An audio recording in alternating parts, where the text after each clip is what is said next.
دنیا بھی اس کے اوپر گواہ ہوتی ہے۔ اس لیے اللہ فرماتا ہے، اور یہ اس نے اپنے اس عمل کے اوپر جو ہے یہ انسان گواہ ہے، وَإِنَّهُ لِحُبِّ الْخَيْرِ لَشَدِيدٌ، اور یقیناً یہ یہاں خیر سے مراد جو ہے وہ دنیا کے فائدے ہے۔ یہ دنیا کے فائدوں کے بارے میں جو ہے لشدید، بہت سخت ہے، بہت سخت ہے یہ۔ اور بعض نے شدید کے معنی جو ہے بخیل سے بھی کیے ہیں کہ یہ دنیا کے بارے میں بڑا بخیل ہے، بہت ہی زیادہ بخیل ہے یہ، یعنی اللہ نے سب کچھ عطا کیا، لیکن اگر یہ کہا جائے کہ اللہ کے نام پر دو، اللہ نے کہا ہے کہ دو، تو یہ تیار نہیں ہوتا ہے۔ ایسا ہے یا نہیں؟ ہمارے پاس لاکھوں روپے ہوتے ہیں، لیکن جب دین کے کام میں خرچ کرنے کی باری آتی ہے تو پھر ہم بخیل ہو جاتے ہیں، اور دنیا میں اتنے ہم مگن ہو گئے ہیں، الہاکم التکاثر حتی زرتم المقابر، کہ اس نے ہمیں غفلت میں ڈال دیا ہے، غفلت میں، آخرت سے ہم غافل ہو گئے ہیں، ہمیں پتہ ہی نہیں ہے۔ ورنہ کم از کم اتنا تو ہونا چاہیے، ہم سب کے لیے لازم ہے کہ ہماری جتنی بھی مصروفیات ہو دنیا کے، لیکن ہمیں یہ معلوم ہونا چاہیے کہ یہ دنیا فانی ہے، یہ دنیا عارضی ہے، یہاں کے فائدے، یہاں کی دولت، یہاں کا بینک بیلنس، یہاں کا کاروبار، یہ سب کچھ کسی گھڑی بھی ہم سے رہ جائے گا، فلاں مر گیا، بس سب کچھ یہیں رہ جائے گا اور ہم چلے جائیں گے۔ یہ تو ہونا ہے، احساس ہونا چاہیے ہمیں کہ یہ دنیا فانی دنیا ہے، تو اس دنیا سے محبت اتنی شدید نہیں ہونی چاہیے کہ ہمارے پاس اتنا بھی ٹائم نہیں ہو کہ ہم قرآن کو سیکھ سکیں، یعنی اتنا تو ہونا چاہیے نا۔ جیسے میں نے آپ کو کہا نا کہ آپ ڈاکٹر سے ایک نسخہ لیتے ہیں، اس میں ہدایات ہوتے ہیں، تو کم از کم آپ اپنا علاج کر رہے تو ان ہدایات کو تو پڑھے نا، اس پہ تو عمل کرے نا۔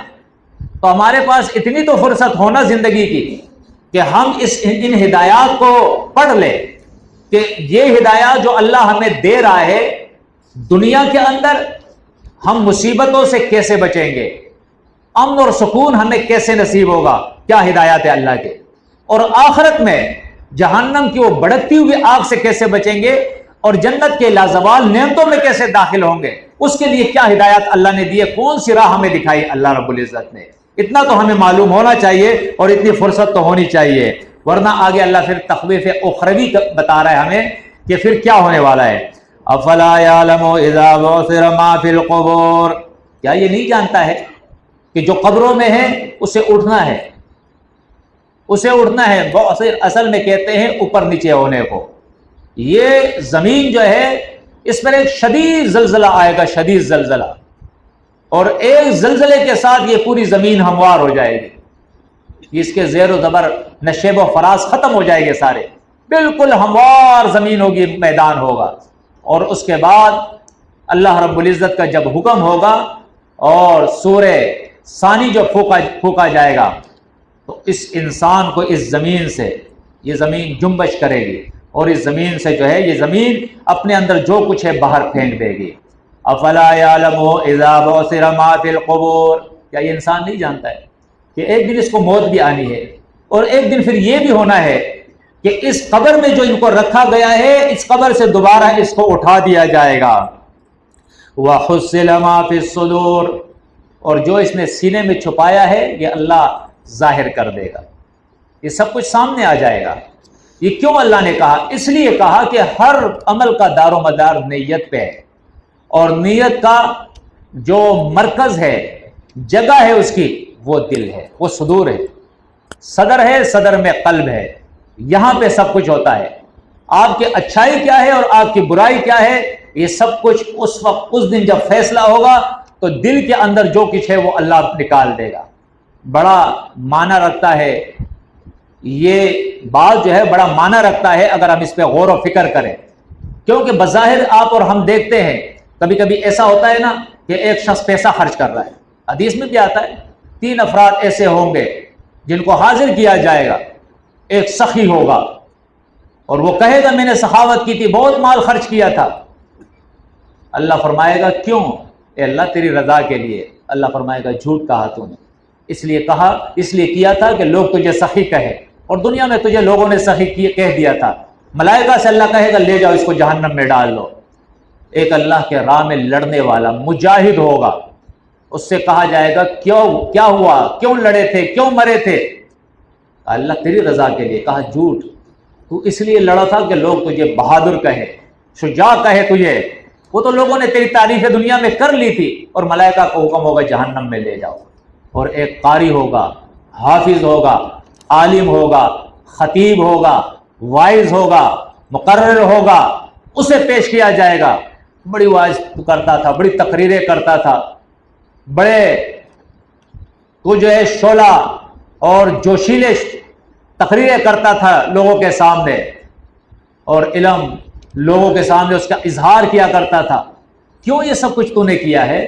کہ اللہ تیری رضا کے لیے. اللہ فرمائے گا جھوٹ، تو نے تو اس لیے کیا تھا کہ تجھے لوگ قاری کہے، لوگ عالم کہے، لوگ حافظ کہے، لوگ تجھے شعلہ بیان کہے، زبردست مقرر کہے، لوگ تیری جولی میں کچھ ڈالے، تیری تعریفیں کرے، واہ واہ تجھے کہے. وہ سب کچھ تیرے ساتھ دنیا میں ہو گیا ہے، اور پھر حکم ہوگا اس کو جہنم میں ڈال دو. تو قرآن ہمیں بتا رہا ہے کہ ظاہر تو صحیح کرنا ہی ہے. فَسَيَرَ اللَّهُ عَمَلَكُمْ وَرَسُولُهُ وَالْمُؤْمِنُونَ. سورہ توبہ میں منافقین سے یہ کہا جا رہا ہے کہ تمہارا ظاہر اللہ دیکھے گا، رسول دیکھے گا اور مومنین دیکھے گا. یہ اس وقت کی بات ہے جب رسول زندہ تھا. اس وقت اللہ دیکھے گا، مومنین دیکھیں گے. تو ظاہر لوگ دیکھیں گے، اللہ بھی دیکھے گا کہ تم کیا کر رہے ہو. یہ نہیں کہ ایمان کا دعویٰ ہے اور کام تم جو ہے وہ مجرم کے کرو، نافرمانی کے کرو، شرک کے کرو، کفر کے کرو، نفاق کے کرو، بغاوت کے کرو، معصیت کے کرو، فسق کے کرو. یہ ایمان نہیں ہے. ایمان تمہارا دیکھا جائے گا تمہارے عمل سے، لیکن کس وجہ سے تم نے کیا ہے اس کو اندر دیکھا جائے گا. وہ وجہ بھی دیکھی جائے گی، وہ نیت بھی دیکھی جائے گی تمہاری. اس لیے اللہ فرماتا ہے وَحُصِّلَ مَا فِي الصُّدُورِ، اور ظاہر کر دیا جائے گا جو سینوں کے اندر ہے. إِنَّ رَبَّهُمْ بِهِمْ يَوْمَئِذٍ لَخَبِيرٌ، اور یقیناً ان کا رب اس دن ان کا رب ان کے اوپر بڑا ہی خبیر ہوگا. وہ تو ہر وقت خبیر ہوتا ہے. اس میں زور ہے، اس میں زور ہے، تاکید ہے کہ وہ جاننے والا رب وہ تو جانتا ہی ہے، لیکن بتایا جا رہا ہے کہ تمہاری کوئی چھپی سے چھپی چیز اس سے چھپی نہیں ہوگی، وہ اس کے سامنے ہوگی اور تمہیں بھی وہ دکھا دے گا. ذرہ عمل ہوگا وہ تمہیں نظر آ جائے گا، وہ اچھائی کا ہو. ذرہ عمل ہوگا وہ برائی کا ہو، وہ بھی تمہیں نظر آ جائے گا. تو اللہ سے دعا ہے کہ اللہ مجھے اور آپ کو اپنے کتاب کی سمجھ عطا فرمائے، عمل کی توفیق عطا فرمائے، اور اس پیغام کو پھر لوگوں تک پہنچانے کے اللہ ہمیں طاقت اور توفیق دے. اقول قولی ھذا استغفر اللہ لی ولکم ولسائر المؤمنین.